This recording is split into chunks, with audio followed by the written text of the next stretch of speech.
Hello बच्चों, आज हम इस वीडियो में कक्षा 9 की वर्कशीट नंबर 7 देखेंगे। इससे पहले की वर्कशीट है, आप हमारे चैनल पर जाइए और प्लेलिस्ट से वहाँ से देख सकते हैं। इसमें देखिए टेक्स्ट बुक्स बेस्ड क्वेश्चंस है, जैसे द बैगर एक टेक्स्ट बुक के हेडिंग है, उसके बारे में कुछ टेक्स्ट बुक के अंदर लिखा हुआ है, वहाँ से सीधे हमें यहाँ पर क्वेश्चन पूछे जा रहे हैं, उनके हम आंसर लिखेंगे। जैसे why does look Lukov agreed to chop wood for Sergei. ठीक है, Lukov agreed because he had been trapped by his own words. He had said that he would not refuse to chop wood. ठीक है, इसका answer ये हो जाएगा। Second देखिए, how did Lushkoff became a beggar. वो भिखारी कैसे बना? Lushkoff became a beggar by choice and not by circumstances. वो उसने चूज किया कि मुझे भिखारी बनना है, इसलिए वो भिखारी बना। थर्ड देखिए, was lux of saved by Olga explain, कि इसे ओल्गा के द्वारा सेव किया गया, इसे एक्सप्लेन करना है। Owing to her words and noble deeds a change took place in his heart. He stop drinking at the sight of her, so he change his life.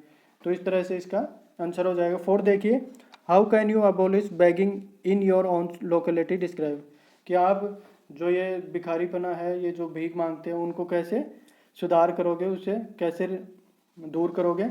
Beggars and begging are a curse, a place should be made to help beggars and thus abolish begging. Government and corporate people should provide job to the beggars. A strict law should be enacted to ban begging. Offenders should be sent to the reformation centers and not to prisons. Motivation should be given to the beggars. In this manner we can help beggar, कि उन्हें motivate करना चाहिए और jail भेजने के बजाय उन्हें सुधार गृह में भेजना चाहिए। ठीक है, इस तरह से बच्चों हमने वर्कशीट 7 कर ली है।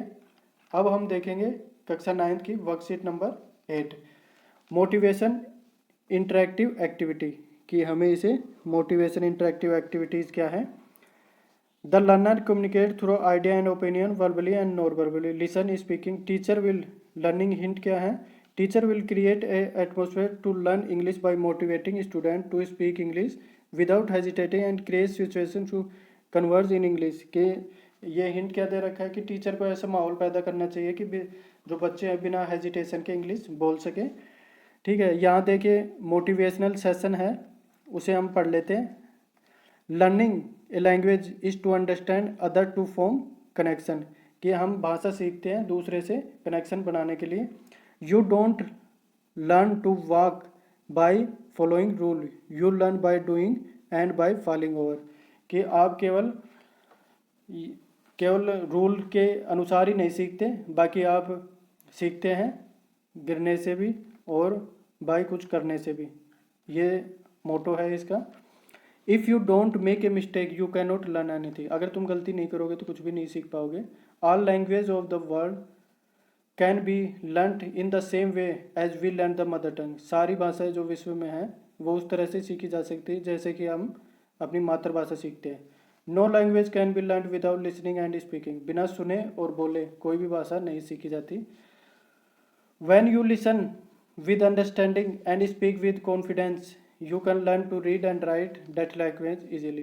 अगर आप सुनकर और उसे समझकर कॉन्फिडेंस से बोलकर कुछ करते हैं तो तुम उसे लिख और पढ़ भी सकते हो आसानी से। To learn English you need to start thinking in English, कि अगर तुम इंग्लिश सीखना चाहते हो तो तुम्हें सोचना भी इंग्लिश में पड़ेगा।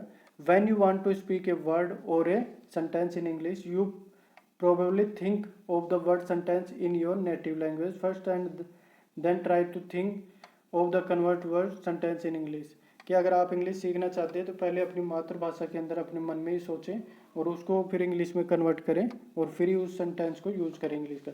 इंस्टीड ऑफ डैट, इसके अलावा imagine a picture of the particular object and then just think the English word for that, कि इसके अलावा भी आप ये कर सकते हो कि कोई पिक्चर सोच लो और उसके बारे में फिर इंग्लिश में बोलो। Real fluency happens when you stop mentally translation conversion, और जब फ्लुएंसी जब ही आएगी जब आप दिमाग में कन्वर्जन वगैरह नहीं करें, आप फ्लो में बोले।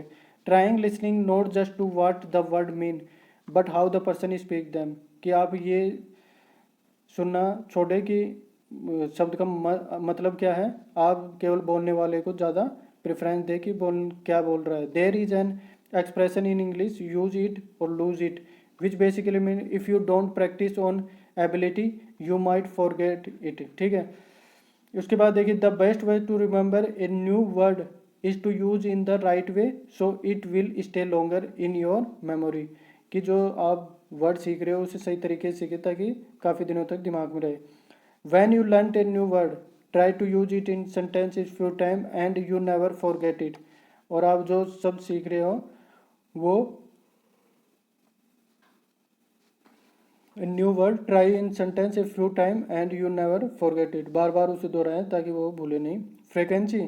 Fluency is about being able to communicate, that's why sometimes it is important to put the grammar text book away, कि आपकी फ्लुएंसी अच्छी होनी चाहिए ताकि बार बार आप ग्रामर को दूर रखें।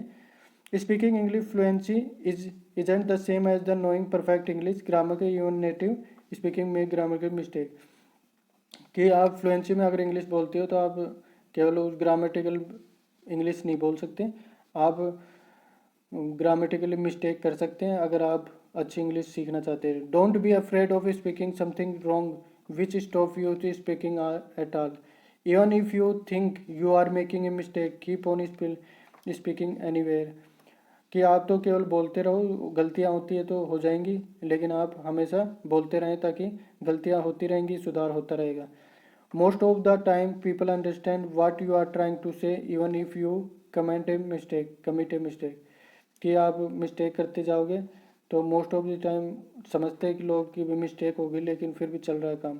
Further task the teacher will ask the student to say something about their family school and classroom, कि टीचर बच्चों से पूछेगा उनकी फैमिली क्लासरूम के बारे में और स्कूल और हाउस वगैरह के बारे में।